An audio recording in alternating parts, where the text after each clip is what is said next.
Azad Kashmir election صاف شفاف نہیں، دھاندلی زیادہ تھے۔ بلاول بھٹو کا پھر مسلم لیگ نون پر دھاندلی کا الزام۔ ویڈیو پیغام میں کہا، نون لیگ کے دوستوں کے لیے پیغام ہے کہ آپ کی الٹی گنتی شروع ہو چکی ہے۔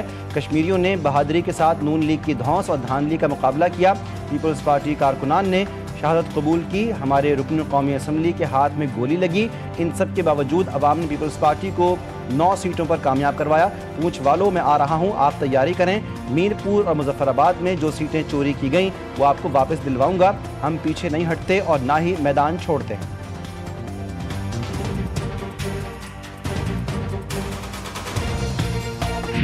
آزاد کشمیر انتخابات، پیپلز پارٹی اور مسلم لیگ نون کے درمیان لفظی جنگ۔ وفاقی حکومت کی الٹی گنتی کا وقت شروع ہو گیا۔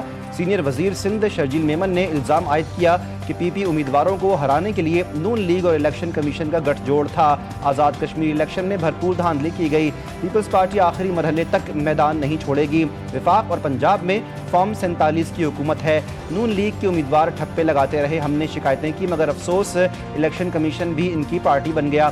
وزیر اطلاعات پنجاب عظمیٰ بخاری نے جواب دیا، شرجیل میمن بار بار فارم 47 والا الیکشن کہتے ہیں، ایسا ہے تو صدر کے استعفے کا اعلان کریں۔ فارم 47 کا واویلا مچانے والے بتائیں کہ وہ خود کیسے ایوانوں میں پہنچے۔ پیپلز پارٹی کا رونا دھونا کل سے شروع ہو گیا تھا۔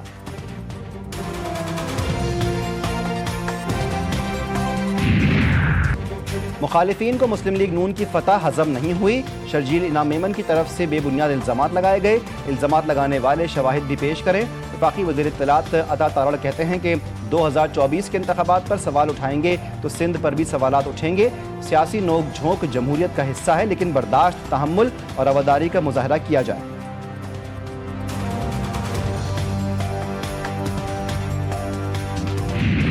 آزاد کشمیر انتخابات کے دوسرے مرحلے میں مسلم لیگ نون کو واضح برتری۔ غیر حتمی غیر سرکاری نتائج کے مطابق مسلم لیگ نون 13، پیپلز پارٹی 5 حلقوں پر کامیاب۔ مہاجرین کی 12 میں سے 10 سیٹیں نون لیگ نے جیت لیں، 2 پیپلز پارٹی کے نام رہیں۔ مظفر آباد کی 9 میں سے 3 سیٹیں نون لیگ اور 3 ٹی پی کے حصے میں آئیں۔ مظفر آباد کے اہل 37 اور 28 میں انتخابات آج ہوں گے۔ مشیر وزیر اعظم رانا ثناء اللہ نے دعویٰ کیا کہ آزاد کشمیر الیکشن میں سادہ اکثریت حاصل کی ہے۔ 45 سیٹوں میں سے 23 پر مسلم لیگ نون نے کامیابی سمیٹ لی، حکومت بنانے کی پوزیشن میں ہے۔ الیکشن کمشنر آزاد کشمیر نے کہا تھا کہ موجودہ الیکشن مشکل ترین ہے۔ لوگوں نے ووٹ کی طاقت کا راستہ اپنایا۔ میر پور ڈویژن میں ٹرن آؤٹ 46.3% رہا۔ ان حالات میں یہ ٹرن آؤٹ کم نہیں۔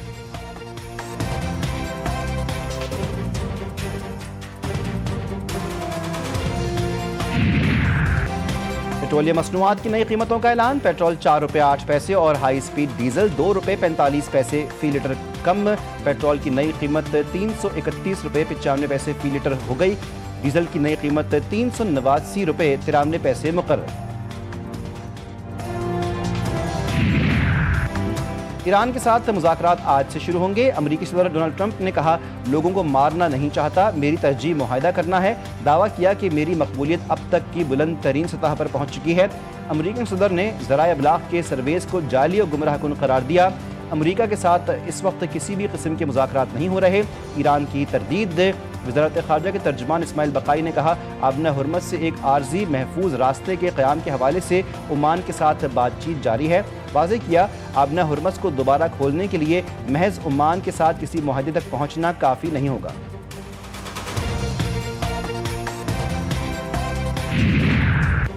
وزیر خارجہ اسحاق ڈار کا ایرانی ہم منصب سے ٹیلی فونک رابطہ، علاقائی اور عالمی صورتحال پر تبادلہ خیال۔ مقبوضہ بیت المقدس میں بگڑتی ہوئی صورتحال پر بھی گفتگو۔ اسحاق ڈار کی عباس عراقچی کو جلد پاکستان کے دورے کی دعوت۔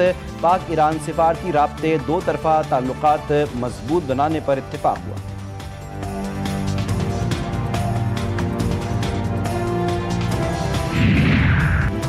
ایران کا آبنہ ہرمز میں پرواز کرنے والے MQ-9 ریپر ڈرون کو مار گرانے کا دعویٰ۔ پاسداران انقلاب نے کہا کہ ڈرون کو فضائی دفاعی نظام نے نشانہ بنایا، واضح نہیں کیا گیا ڈرون کس ملک کا تھا۔ MQ-9 ریپر ڈرون بنیادی طور پہ امریکی فضائیہ استعمال کرتی ہے۔ جنگ کے آغاز سے اب تک 30 سے زائد امریکی ریپر ڈرونز کو تباہ کیا گیا۔ چین کا پھر آزاد اور خود مختار فلسطینی ریاست کے قیام کی حمایت کا اعادہ۔ فلسطینی عوام کے لیے انسانی اور ترقیاتی تعاون جاری رکھنے کے عزم کا اظہار۔ فلسطین میں چینی سفیر نے دو ٹوک الفاظ میں واضح کیا کہ چین فلسطینی عوام کے جائز حقوق کی مسلسل حمایت کرتا رہے گا اور دونوں ملکوں کے درمیان تعلقات کو مزید مضبوط بنانے کے لیے کام جاری رکھے گا۔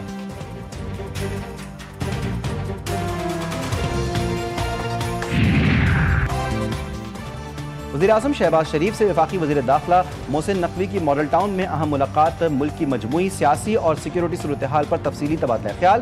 دونوں رہنماؤں نے قومی معاملات اور امن و امان سے متعلق مختلف امور کا جائزہ لیا۔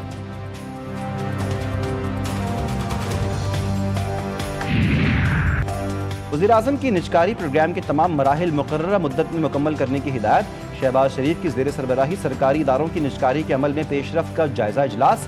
وزیراعظم نے کہا، نجکاری پروگرام کے تحت طے شدہ تمام اہداف اور ٹائم لائنز پر عمل درآمد یقینی بنایا جائے۔ مختلف مراحل کی بروقت تکمیل کے لیے متعلقہ وزارتیں اور ادارے باہمی رابطے سے کام کریں۔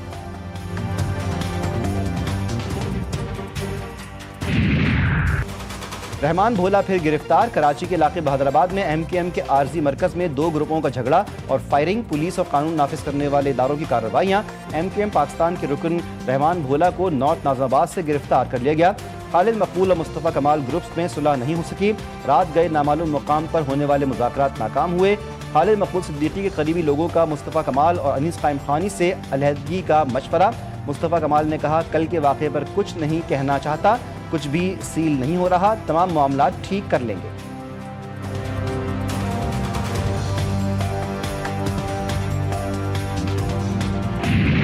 کراچی میں نوجوان تاجر میر رضا علی کے مبینہ قتل کیس میں اہم پیش رفت، ایک اور فوٹیج سامنے آ گئی۔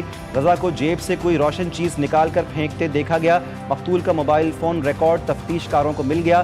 نوجوان کے قرض دہندگان کی فہرست بھی مرتب۔ 28 جولائی رات 11:30 بجے تک میر رضا کا منگیتر سے رابطہ رہا۔ منگیتر نے دوبارہ متعدد بار رابطے کی کوشش کی۔ 20 منٹ میں 40 سے زائد کالز اور پیغامات کیے گئے۔ میر رضا نے کسی کال یا پیغام کا جواب نہیں دیا۔ نوجوان گھر سے نکلنے سے قبل اپنے سوشل میڈیا اکاؤنٹ سے ڈیلیٹ کر چکا تھا۔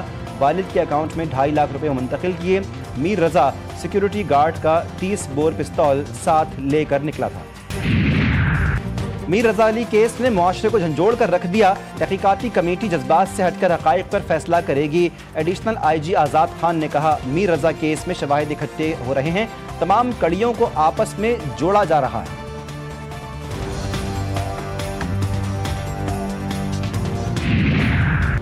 سوات خودکش دھماکے کا مقدمہ درج، ایف آئی آر تھانہ کبل کے ایس ایچ او کی مدعیت میں درج کی گئی۔ کبل پولیس اسٹیشن کے گیٹ پر خودکش حملے کے مزید 2 زخمی پولیس اہلکار شہید، تعداد 17 ہو گئی۔ 7 پولیس اہلکار شامل۔ پولیس ترجمان کے مطابق سپاہی مکرم خان اور سپاہی حسین خان زخموں کی تاب نہ لاتے ہوئے اسپتال میں دم توڑ گئے۔ وزیر اعلیٰ سہیل آفریدی کا سیدو شریف ٹیچنگ ہاسپٹل کا دورہ، زخمیوں کی عیادت کی، شہداء کے لواحقین سے ملے، تعزیت کا اظہار کیا۔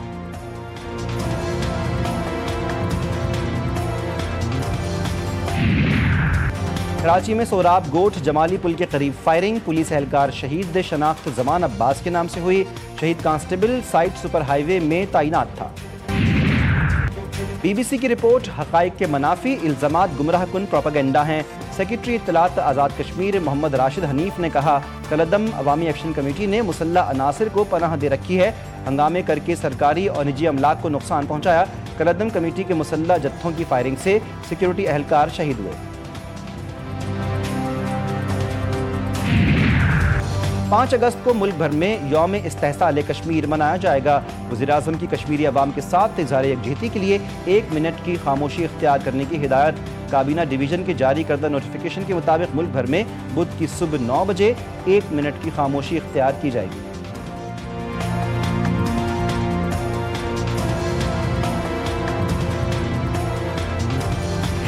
حضرت امام حسین علیہ السلام اور ان کے رفقا کا چہلم آج پورے مذہبی عقیدت و احترام کے ساتھ منایا جا رہا ہے۔ دنیا بھر سے زائرین کی کربلا آمد کا سلسلہ جاری، لاکھوں افراد عشق حسینی سے سرشار، نجف اشرف سے کربلا معلیٰ تک مشی کر رہے ہیں۔ پاکستان میں بھی شہداء کربلا کا چہلم منایا جا رہا ہے۔ چھوٹے بڑے شہروں، قصبوں اور دیہاتوں میں مجالس عزا برپا اور چھوٹے بڑے ماتمی جلوس نکالے جا رہے ہیں۔ کراچی میں 40 حسین کی مرکزی مجلس نشتر پارک میں ہوگی، جس کے بعد مرکزی ماتمی جلوس برآمد ہوگا۔